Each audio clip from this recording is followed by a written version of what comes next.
Morning students, आज मैं आपको बताती हूँ पाइथन हमें कैसे स्टार्ट करना है, क्योंकि आप वेरी फर्स्ट टाइम इसके साथ फैमिलियर होंगे। आपको नहीं पता पाइथन होता क्या है। बच्चे, पाइथन एक प्रोग्रामिंग लैंग्वेज है, कंप्यूटर की लैंग्वेज है, जिसके अंदर आपने काम करना सीखना है कि इसमें हम कैसे प्रोग्रामिंग करते हैं और किस तरह से हम इसमें कोडिंग करवाते हैं और उसके बाद किस तरह से हम इसमें डेटा फीड करके अपने प्रोग्राम्स को अपने अकॉर्डिंगली रन करवाते हैं। अब सपोज़ कीजिए आपको एक सिंपल सा एक क्वेश्चन मैं देती हूँ कि मान लीजिए आपको एक काम ये करना है कि आपकी एज क्या है, आपकी वोट के लिए एज क्या है। सबको पता है कि अगर आप 18 साल से ऊपर हैं तो आप वोट के लिए एलिजिबल हैं, otherwise you are not eligible for voting. Okay, तो अगर मेरे को इसके बारे में सोचना है तो देखिए मैं आपको ये फ़्लो चार्ट दिखा रही हूँ। इस फ़्लो चार्ट के थ्रू आप समझने की कोशिश करेंगे कि हमने सबसे पहले एक स्टार्ट लिखा। स्टार्ट के बाद व्हाट इज़ योर एज। आप इसमें देख रहे हैं हमारे बॉक्स की शेप्स अलग अलग है, क्योंकि फ़्लो चार्ट का मतलब यही होता है कि हमारे अलग अलग चार्ट अलग अलग हमने शेप ली हुई हैं। अगर हमने स्टार्ट लेना है तो हमें हमेशा इस ओवल में ही लेना है।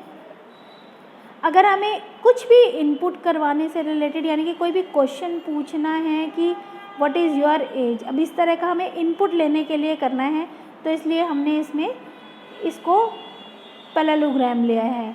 उसके बाद हमने रेक्टेंगल की शेप ली है, क्योंकि स्टोर इनपुट एज वेरिएबल, क्योंकि हमारी जो भी एज है उसमें ये आंसर हमारे को मिल रहा है। ठीक है, उसके बाद जब भी हमें क्वेश्चनायर करना है, क्वेश्चनायर के लिए हमें ये स्क्वायर बॉक्स बनाना है, जैसा कि इसमें बना हुआ दिख रहा है, is age greater than equal to 18। तो क्या एज आपकी 18 से ऊपर है, या तो येस या नो। ठीक है, अगर नो है तो you are too young to vote, आपने ये मैसेज दिया है और ये आपका स्टॉप हो जाता है। आप देख रहे हैं एरो कहाँ जा रहा है, नीचे जा रहा है। और अगर आप एलिजिबल हैं तो कंप्यूटेशनल थिंकिंग कहती है यस, आउटपुट में आ गया आपका यू कैन वोट, और फिर स्टॉप। यानी कि जब भी हमारे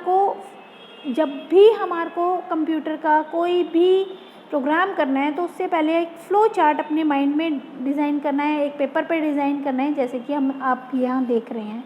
इनपुट और आउटपुट के लिए हमने सेम बॉक्स यूज़ किया हुआ है, क्वेश्चन के लिए हमने अलग यूज़ करा हुआ है, आउटपुट के लिए हमने अलग बॉक्स यूज़ करा हुआ है। तो आपने ये देखा इनपुट क्या होता है, आउटपुट क्या होता है, यानी कि जो भी हमें कुछ पूछना है, तो अगर हमारा कुछ पूछना है, अपना क्वेश्चन है, तो वो हमारा इनपुट हो गया।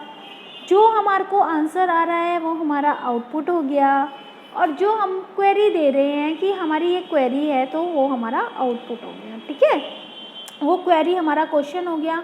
तो इस तरह से हमने इस फ़्लो चार्ट को डिज़ाइन करना है, और जब भी हमने कोई प्रोग्राम बनाना है तो उसके बारे में हमें हमेशा सतर्क रहना है कि हमें इस तरह से एक फ़्लो चार्ट बना लेना है।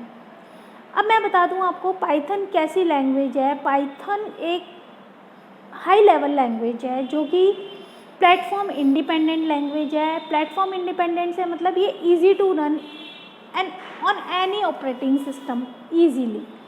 विंडोज़ हो, लाइनक्स हो, यूनिक्स हो, कोई भी लैंग्वेज हो, कोई भी ऑपरेटिंग सिस्टम हो, वहाँ पर ये ईजीली इंस्टॉल हो जाती है।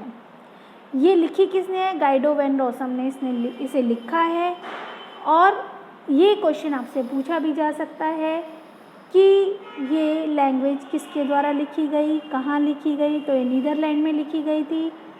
ठीक है, और ये गाइडो वैन रॉसम ने लिखी हुई लैंग्वेज है।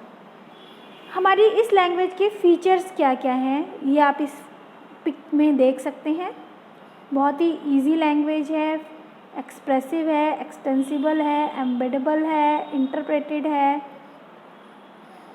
फ्री एंड ओपन सोर्स है, पोर्टेबल है। इन सब की मीनिंग आपको मैं बता दूं। इजी मतलब बहुत ही आसान सी लैंग्वेज है, आप आसान से समझ जाएंगे। एक्सप्रेसिव मतलब आपने अगर कुछ एक्सप्रेस करना है वो आसानी से कर सकते हैं। फ्री एंड ओपन सोर्स मतलब कि जितना भी आपका काम है वो फ्रीली आप करते हैं, इसमें रोक टोक नहीं है, पहले आप कर लीजिए, बाद में इसमें एरर आती है। हाई लेवल मतलब एक लेवल है इसका जो हाई लेवल लैंग्वेज में आती है। पोर्टेबल मतलब आप कहीं पर भी लेके जा सकते हैं ईज़िली, किसी भी डिस्क में आप इसको कॉपी कर सकते हैं। ऑब्जेक्ट ओरिएंटेड मतलब आप इसमें भी ऑब्जेक्ट्स बनाते हैं और उनके ऊपर काम कर लेते हैं, ठीक है। एक्सटेंसिबल, एक्सटेंसिबल का मीनिंग क्या होता है कि अगर आपने एक प्रोग्राम पहले से बना दिया, उसके बाद इसे दोबारा से आप एक्सटेंड करना चाहते हैं, कर सकते हैं। और एम्बेडेड मतलब कि कहीं ना कहीं से आप कहीं से बाउंड करना चाहते हैं तो ये बाउंड करके आप यूज़ कर सकते हैं लैंग्वेज। इंटरप्रेटेड मतलब जितना भी आप इसमें समझाना है, कुछ भी आपने लेना है वो आप ले सकते हैं। इसकी लाइब्रेरी बहुत बड़ी है, इसलिए लार्ज स्टैंडर्ड लाइब्रेरी।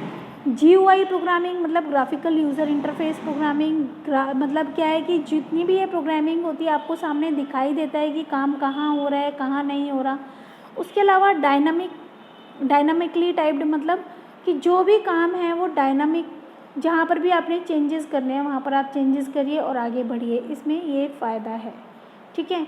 तो इसमें हमारी ये लैंग्वेज बहुत ही इजी लैंग्वेज है, आपको डरने की ज़रूरत नहीं है, आराम से समझेंगे, आराम से आप काम कर सकेंगे।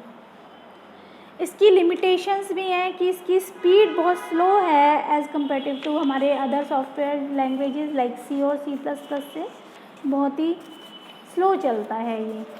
उसके अलावा मोबाइल डेवलपमेंट, अगर आपने इसमें मोबाइल की कोई ऐप डेवलप करनी है तो वो नहीं हो पाती है क्योंकि ये वीक लैंग्वेज पड़ जाती है उसके लिए। उसके अलावा मेमोरी कंजम्पशन, अगर मेमोरी की बात करें तो ये इसके डेटा टाइप्स कुछ इतनी फ्लेक्सिबिलिटी है कि कंजम्पशन में प्रॉब्लम होती है तो मेमोरी ज़्यादा ही यूज़ करते रहते हैं, ठीक है। उसके अलावा डेटाबेस एक्सेस का मतलब क्या है कि आप इसके अंदर कहीं से कहीं तक भी कोई डेटाबेस इजीली कनेक्ट नहीं कर सकते, चाहे वो JDBC हो, ODBC है, इन्हीं को आप कनेक्ट कर सकते हैं। और जो इसमें एरर पता लगती हैं वो रन टाइम पे ही पता लगती हैं, उससे पहले पता नहीं लगती हैं। कई बार हमारे को सॉल्यूशन में प्रॉब्लम आती है, पर अदरवाइज़ ये लैंग्वेज इजी है, आसान है, आप आसानी से कर सकते हो। आप इस लैंग्वेज को डाउनलोड करने के लिए http python.org डाउनलोड से आप कर सकते हैं या फिर इस QR कोड से को स्कैन करके इसे डाउनलोड कर सकते हो, ठीक है। तो इंस्टॉल कर लेंगे आप सभी बच्चे अपने पास पाइथन, अगर आपके पास सिस्टम है तो सिस्टम में, नहीं तो फ़ोन के लिए पाइड्रॉइड आप यूज़ कर सकते हैं।